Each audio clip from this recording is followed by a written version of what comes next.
folks, Banjo Dan here with another installment of the Eclectic Banjo. The goal of the Eclectic Banjo's Guide to Music Theory is to educate the banjo player on musical concepts in order to better understand their instrument and the music that they play. I am a fingerstyle banjo picker, and my compatriot Danny is a frailer. And together, we hope to cover all the bases of this endeavor on the banjo in bite-sized lessons. So definitely want to click that subscribe button so that you don't miss out. In this lesson, I will be giving a brief overview of the chromatic scale, the diatonic scale, and an introduction to major chord triads, including one position that they can be found on the fretboard.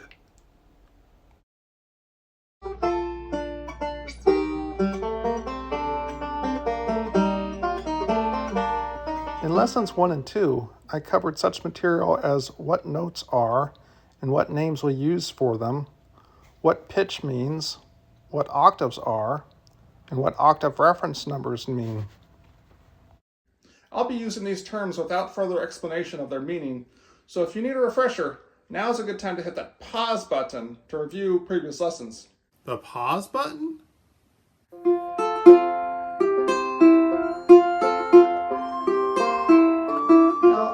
Useful terms for ongoing discussion of music theory will be diatonic and chromatic scales. The chromatic scale is just a term for all 12 notes in music, ascending in consecutive pitches from a low starting note in the sequence to a higher ending note. On the banjo, the chromatic scale could be represented on any one of these 5 strings, starting on its unfretted open position and going up 11 frets, with each fret being a half step or semitone apart from each other. We could have a chromatic scale on the first string starting at open D and going to the 11th fret for C sharp or D flat. We could do open B on the second string and ending at A sharp or B flat at the 11th fret. Open G on the third string and then F sharp or G flat at the 11th fret. All these are examples of a chromatic scale starting with a bass note and going subsequently higher in pitch until all pitches within an octave without repeating the octave is reached. By comparison, the diatonic scale is a 7-note selection of the chromatic scale that follows a certain schema of semitones or half steps.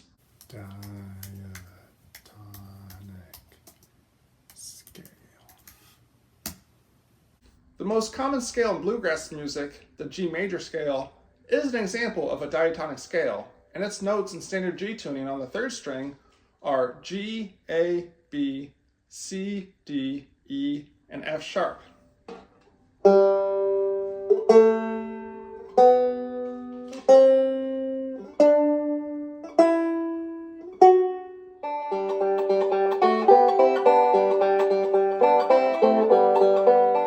The 7 notes in the diatonic scale, and the G major scale specifically, can be represented by scale degrees from 1 through 7.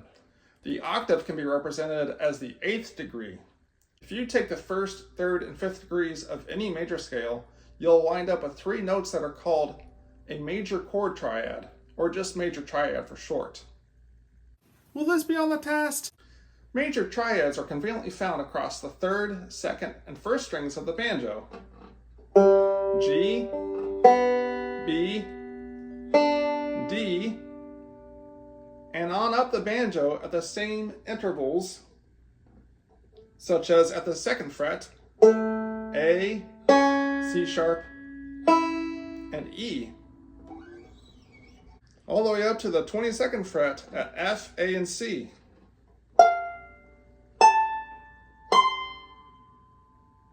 So how is this relevant again? Major triads are the building blocks used to formulate other chords. A 3-note chord is just the beginning. Knowing them will serve another purpose for us as well, to memorize the banjo's fretboard. Wait, what?